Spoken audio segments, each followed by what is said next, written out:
A gente já fez um vídeo falando sobre a Guerra dos Seis Dias, que é a guerra principalmente entre Egito, Síria contra Israel, e é a guerra que fez com que Israel aumentasse, dobrasse, ou até mesmo não chegou a triplicar, mas acho que 2,5 aí a mais do seu território, quando ela pega as colinas de Golã, da Síria, e o deserto do Sinai, a península do Sinai do Egito. Hoje a gente vai falar de uma consequência dessa guerra, que é a guerra do Yom Kippur, que é muito lembrada, inclusive, quando a gente tem visto noticiários falando do atual conflito Israel-Palestina. A gente sempre fala lá da guerra do Yom Kippur. Hoje eu vou mostrar para vocês o que é. Então essa aula se insere na nossa playlist, atualizada de história geral, tá bom? Vou encaixar ela assim como a Guerra dos Seis Dias também. Então vamos lá, porque é um momento importante aqui. Vamos começar aqui já abrindo. Lembrando que eu vou deixar na descrição esse material para vocês. Esse não é de mapa mental, tá? Está na nossa playlist regular de História Geral 2020. Não vou falar o número, porque 2020 é alguma coisa que você pode ver no outro ano também. Guerra do Yom Kippur, vamos lá. É uma guerra também conhecida como Guerra Árabe-Israelense, que não é a primeira, acho que não me engano é a quarta Guerra Árabe-Israelense, que foi um conflito. Já vi que tá errado aqui, mas já vou corrigindo, tá, gente? Às vezes passa isso mesmo, vocês não liguem, não. Um conflito, vamos lá, envolvendo potências árabes, lideradas principalmente por Egito e Síria, assim como foi a Guerra dos Seis Dias, certo? Mas aqui a gente vai ter, o que vai diferenciar bastante aqui é que a gente vai ter o apoio da União Soviética para o Egito e para a Síria, para os países árabes, e do outro lado a gente vai ter Israel, que vai ser apoiada pelos Estados Unidos. Só lembrando que na Guerra dos Seis Dias a gente não teve um envolvimento direto de União Soviética e Estados Unidos. Estados Unidos, inclusive, na Guerra dos Seis Dias, a gente falou lá que ele pressionou a ONU para aprovar uma resolução de cessar-fogo, o Conselho de Segurança, porque os Estados Unidos temia que, se não fosse aprovado, a União Soviética pudesse se envolver e rearmar, fazer o rearmamento dos países árabes, certo? Aqui a gente já tem envolvimento principalmente econômico direto dos Estados Unidos e da União Soviética, cada um de um lado dessa guerra. E assim como a Guerra dos Seis Dias aqui, mais direto, inclusive, tem consequências mundiais. Então, inclusive, por conta dessas relações internacionais e consequências no Brasil nos anos 70 também, certo? É uma guerra que vai entre 6 e 26 de outubro de 73. Então ela é mais que 6 dias, né? Mas ela é uma continuidade daquele conflito, tá bom? Só para constar aqui, para deixar claro para vocês o que significa Yom Kippur. Você pode dar alguns outros nomes, alguns vão chamar essa guerra do Ramadão, quarta guerra árabe-israelense. Ela é mais conhecida como guerra do Yom Kippur. Aí o Yom Kippur está escrito aqui para vocês. A gente não precisa ficar entrando tanto nessa parte, mas é o feriado judaico. É o segundo maior feriado judaico, se eu não me engano, que ele corresponde aos 10 últimos dias em que Moisés esteve lá no Monte Sinai. Eu coloquei Sinais, né? É Monte. Já passei até para frente aqui, mas não tem importância não. Que Moisés estava lá no Monte Sinai, certo? Na questão bíblica, né? Na questão bíblica judaica, são os 10 últimos dias que ele estava recebendo a segunda parte das tábuas, né? Dentro da concepção judaica, a segunda parte das 12 tábuas, né? Do total de 12 tábuas. Essa guerra aconteceu durante o período do feriado de Yom Kippur, por isso que a gente chama de guerra de Yom Kippur, tá? E isso foi premeditado, inclusive, foi uma questão já elaborada pelo mundo árabe para atacar ou conseguir posições em Israel dentro de um feriado, porque possivelmente dentro de uma concepção de um feriado você tem às vezes nem todos os olhos, pelo menos da segurança pública, voltadas, não pelo menos naquele período, voltadas para a defesa territorial, tá bom? Então vamos lá, agora sim a gente passa para o outro aqui. Esse mapinha é um mapa que eu já tinha utilizado na Guerra dos Seis Dias, porque, como eu falei para vocês, é uma consequência. Mas aqui, de forma resumida, a Guerra dos Seis Dias foi uma guerra que aconteceu em 1967, é quando Israel havia tomado boa parte do território egípcio, que é essa parte aqui em azul claro que a gente está vendo aqui, que é a região da Península do Sinai, certo? Então a gente começa aqui e vai até aqui esse ponto aqui, que é o ponto que é onde a gente tem, inclusive, o limite que fechou ali foi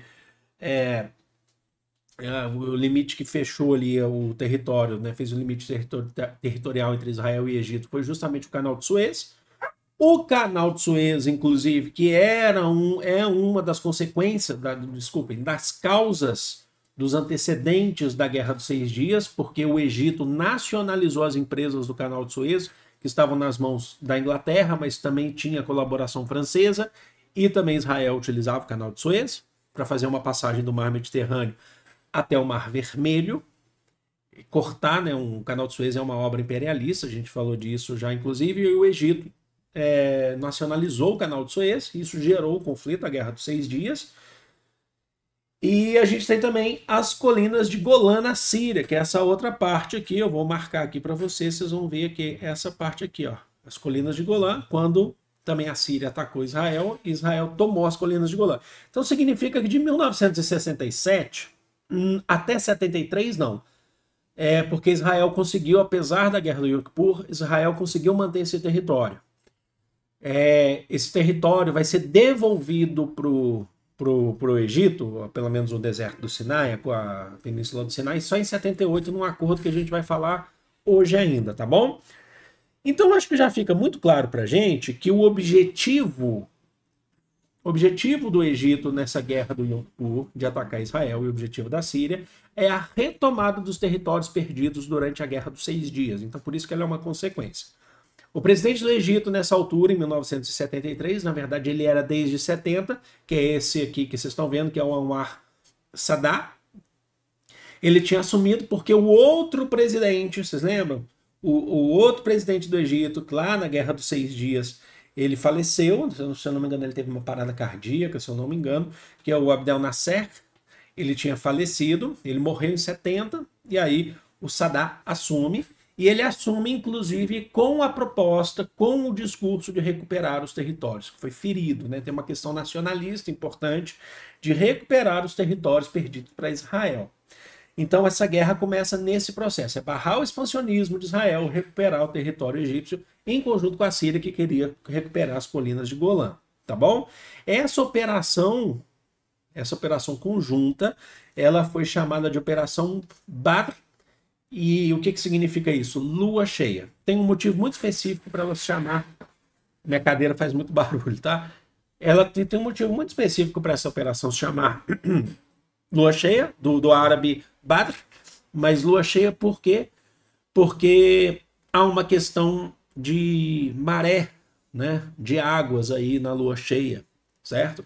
É uma questão de relação entre luz e sol, que eu particularmente, eu pouco sei explicar, né, a geografia sabe explicar muito melhor. Por que isso? Mas por que dar esse nome? Porque a passagem que o Egito precisava fazer, que o Egito estava do lado de cá. Israel tinha recuperado toda essa área daqui. Do lado daqui está Israel, ó, nesse período. Tá bom? Aqui está o Egito. Até esse período. Aqui nós temos, olha só no mapinha, gente, o Canal de Suez, certo? O Canal de Suez está aqui. O Egito precisava passar pelo Canal de Suez até Israel para poder recuperar essa área que anteriormente pertencia ao Egito, ou originalmente ao Egito. Então, como é que o exército, as forças egípcias fizeram? Elas fizeram a utilização de bombas de sucção no Canal de Suez, certo? Bombas de sucção que provocaram explosões no Canal de Suez, uma erosão hídrica, certo? Para poder derrubar e destruir as barreiras montadas por Israel no Canal de Suez. Olha só que interessante. Então eles provocaram explosões hídricas, ou erosões, na verdade, que foram causadas por explosões, através das bombas de sucção que estão embaixo do Canal de Suez, que provém, que fazem a manutenção do Canal de Suez. Os egípcios conseguiram ter acesso e provocaram essa erosão hídrica. E assim eles conseguiram destruir e transpor a passagem das barreiras de Israel pelo Canal de Suez. Por isso que é interessante se destacar. Então eles facilitaram essa passagem. Essa passagem lá que Israel chamava era de linha de Bar-Lev. Essa linha são as chamadas fortificações de Israel. Então o Egito passou pela linha de Bar-Lev, tá bom? Essa batalha, além de ter ocorrido no deserto do Sinai, nas colinas de Golã, tá? A gente está falando agora então do Yom Kippur, passando ali pelo canal de Suez, elas ocorreram também no mar Mediterrâneo, nessa região aqui que eu estou marcando aqui para você, que eu estou colorindo entre muitas aspas, né? No mar Mediterrâneo. Então, batalhas navais aconteceram no Mediterrâneo, mas com uma superioridade de Israel que conseguiram, inclusive, chegar nos portos egípcios, tá? Nessa batalha é importante destacar que Israel teve sucesso ao não perder os seus territórios. Israel conseguiu não perder os territórios para o Egito. Então a guerra de Yom Kippur foi uma tentativa fracassada por parte do Egito e da Síria, tá bom? Então você tem esse processo, já entendeu como é que funciona. O apoio internacional, como eu já falei para vocês, Estados Unidos apoiaram os interesses israelenses, e porque mesmo a União Soviética já apoiava os interesses árabes. Os Estados Unidos tinha uma questão, a gente precisa entrar num contexto geral, que é um contexto de Guerra Fria, e entender que nesse contexto de Guerra Fria, se a União Soviética está de um lado, apoiando, principalmente economicamente, com armamentos, as forças árabes, e uma vitória dessas forças árabes representaria, por conta da entrada da União Soviética, representaria uma perda dos Estados Unidos na Guerra Fria. Então, os Estados Unidos vai lá e também apoiam Israel. E esse equilíbrio de forças gerado pelas tropas, pelas forças internacionais, principalmente do ponto de vista dos Estados Unidos, fez com que os territórios não fossem recuperados pelos países árabes, tá bom? Então é importante destacar isso. A gente teve uma superioridade de Israel no começo da guerra. Os países árabes conseguiram avançar no deserto do Sinai, principalmente, aproveitando o feriado, mas após esse processo, Israel conseguiu se reerguer com o apoio dos Estados Unidos e manteve o seu território. Essa guerra ela vai chegar ao fim, essa etapa, né? Porque até hoje você está em processo de guerra, principalmente quando se fala em Palestina, se a gente quiser envolver de uma maneira mais geral. No dia 25 de outubro de 1973, quando a ONU aprova uma resolução, que é a Resolução 338, exige o imediato cessar-fogo. Então é uma guerra que saiu de um ponto de partida de tentativa de recuperação de território perdido na Guerra dos 6 Dias pelos países árabes e que termina com o fracasso dessa tentativa, tá bom? E aí você tem um cessar-fogo. Só que isso gera consequências no mundo que são desastrosas, catastróficas. Quer ver? Então vamos lá, vamos embora, vamos para as consequências. As consequências do mundo. Eu já tinha adiantado essa primeira consequência aqui na aula passada, né, sobre a Guerra dos 6 Dias. A gente tem uma consequência global, geral, atinge fortemente o Brasil, que é a crise do petróleo de 1973, é uma das crises do petróleo, a gente tem outras ao longo do tempo, em 79 a gente vai ter uma outra crise do petróleo, porque a OPEP, a Organização dos Países Exportadores do Petróleo, naquele período, a OPEP, fundada e tendo em sua maioria, ampla e esmagadora maioria, países árabes, países do Oriente, que são os países organizadores exportadores de petróleo, fundada nos anos 60, a OPEP, que tinha basicamente um monopólio da extração e da venda, extração, refino e venda do petróleo, de barris de petróleo no mundo, eram muito dependentes da OPEP naquele processo. Ela aumenta de forma significativa os preços dos seus barris de petróleo, como uma represália ao apoio dos Estados Unidos a Israel na Guerra de Yom Kippur, tá? Na Guerra Árabe-Israelense. Então, ela aumenta porque os Estados Unidos precisavam comprar petróleo da OPEP. Isso gera uma consequência de crises econômicas globais. Tá? Gera nos Estados Unidos, gera no Brasil, como vocês sabem bem. No Brasil, a gente dependia desse petróleo. A gente não era um grande exportador de petróleo. A gente dependia, então, da OPEP, muito da OPEP. Até hoje, a gente ainda segue muito da política, né? Mas o que o Brasil faz? O Brasil, os preços sobem, o preço de combustível, o preço de tudo no Brasil sobe, levando em consideração que o Brasil é um país com uma malha rodoviária maior do que a ferroviária no sentido, principalmente quando se fala lá em tempos de Juscelino Kubitschek, assim, não mais, talvez em extensão, talvez eu não sei, acho que sim, né? Mas em extensão sim, mas também no grau de importância para transportes no Brasil. E aí você tem essa crise do petróleo que ninguém pode mais comprar produtos aí derivados do petróleo. E aí o Brasil ele tenta sair, né? A gente vai ter no governo do Geisel, eu até falei isso já. O Brasil vai tentar fazer um programa para favorecer o etanol ao invés da gasolina. Então a gente tem o chamado pró-álcool na década de 70. Tem vários, né? Você tem uma outra tentativa de recuperação econômica. A ditadura militar no Brasil, muito da sua queda é por conta da crise econômica gerada pelo petróleo, aliado às dívidas contraídas durante a ditadura militar, que vinham até antes também, mas a ditadura aumentou essas dívidas, principalmente lá com o milagre econômico no Médici, chegou a um ponto que não dava mais para aguentar. Falou assim, a ditadura veio para recuperar a economia e não recuperou nada, até piorou a economia, né? Continuou a concentração de renda e tal. Então você tem esse processo.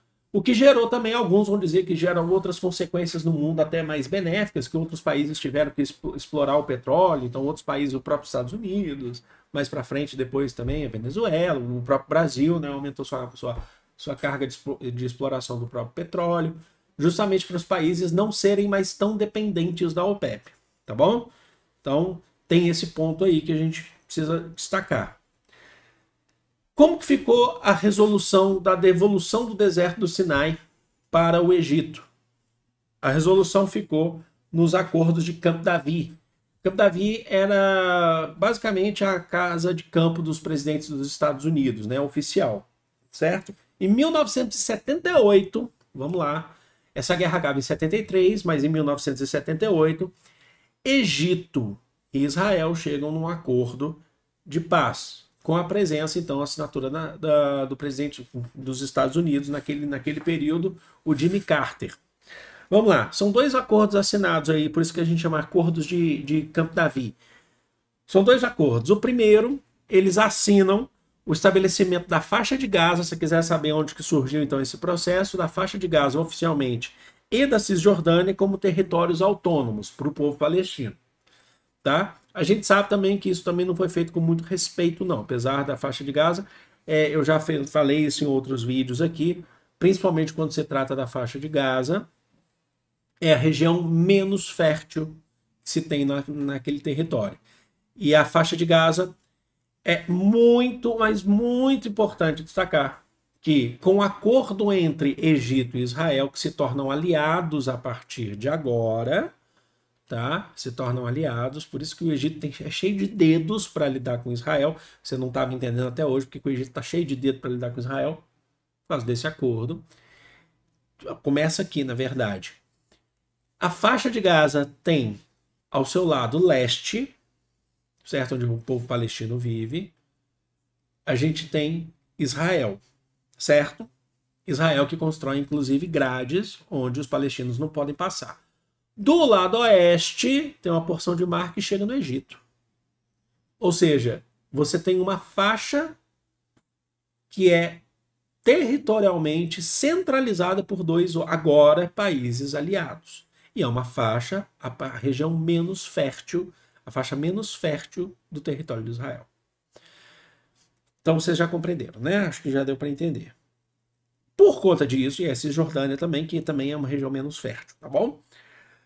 Por conta disso, o primeiro acordo tem que ser aliado ao segundo. A gente tem a paz, então, entre Israel e o Egito, com a devolução da Península do Sinai para o Egito. Então, houve o processo de devolução da Península do Sinai para o Egito. Uma observação muito importante para se fazer aqui é: os acordos foram rejeitados pela ONU, porque a ONU não participou. São dois países que são membros da ONU, e os dois países não participaram. A ONU não foi convidada para participar desse acordo de relação de paz. Mas a ONU rejeita porque ela ficou doída? Não. A ONU rejeita simplesmente porque quando dois países fazem um acordo de paz sem intermediação da ONU, eles podem, inclusive, burlar leis internacionais de países, tá bom? Então esse é um ponto. E também foi rejeitada pela OLP, que é a Organização pela Libertação Palestina, porque definiram para eles como que vai ser a Palestina, mas sem consultá-los. Seguinte, a gente está definindo esse território aqui, vai ser desse jeito, sem consultá-los, sem colocá-los no processo de construção desses territórios. Por isso que é uma região menos fértil. Porque se fosse consultado, e se eles tivessem um poder deliberativo, por exemplo, a OLP, Organização pela Libertação Palestina, logicamente que eles não iam querer uma região menos fértil. Compreenderam? Então, por isso que há uma rejeição. Certo? Esses acordos que a gente está falando enfraqueceu de maneira significativa a Liga Árabe. Principalmente porque o Egito, que era uma força dentro da Liga Árabe, teve que ser suspenso porque ele desrespeitou os outros países ao fazer um acordo bilateral com Israel. Compreenderam? Então, o Egito foi suspenso de 1979 até 1989. E nesse meio tempo, principalmente quando se fala em década de 80, é importante destacar, você tem a eclosão de outros movimentos no próprio Oriente Médio e o Egito se cala. E agora ele é um aliado de Israel. Compreenderam? E aí você tem a participação dos Estados Unidos, o Egito se cala. Vocês compreenderam? Então essa é a guerra do Yom Kippur, que eu quis trazer aqui para vocês. Acho que não tem mais slide não, se eu coloquei mais alguma coisa, não tem. Então vou voltar para a nossa telite aqui, para agradecer logo de cara, já de antemão, agradecer vocês pela presença. Lembrando que eu deixo esse material em PDFs. Eu sei que vocês gostam que eu deixo em PDF aqui para vocês e acho que ajuda, né? E eles estão indo agora com a thumb, tá? Então é isso. Obrigado, foi um grande prazer. Ah, não deixe de votar na gente lá no Prêmio Best, hein? Link no primeiro comentário fixado aqui. Quase que eu esqueci, não devia ter falado isso no começo. Link no comentário fixado. Vota em mim lá no Prêmio Best para Influenciador de Educação 2024. A gente está conseguindo manter uma posição lá na frente e os primeiros 20 colocados passam, tá bom? Então eu peço com muito, muito amor mesmo e gratidão. Obrigado, gente. Vou ficando por aqui. Amo vocês de coração. Um grande beijo. Fui!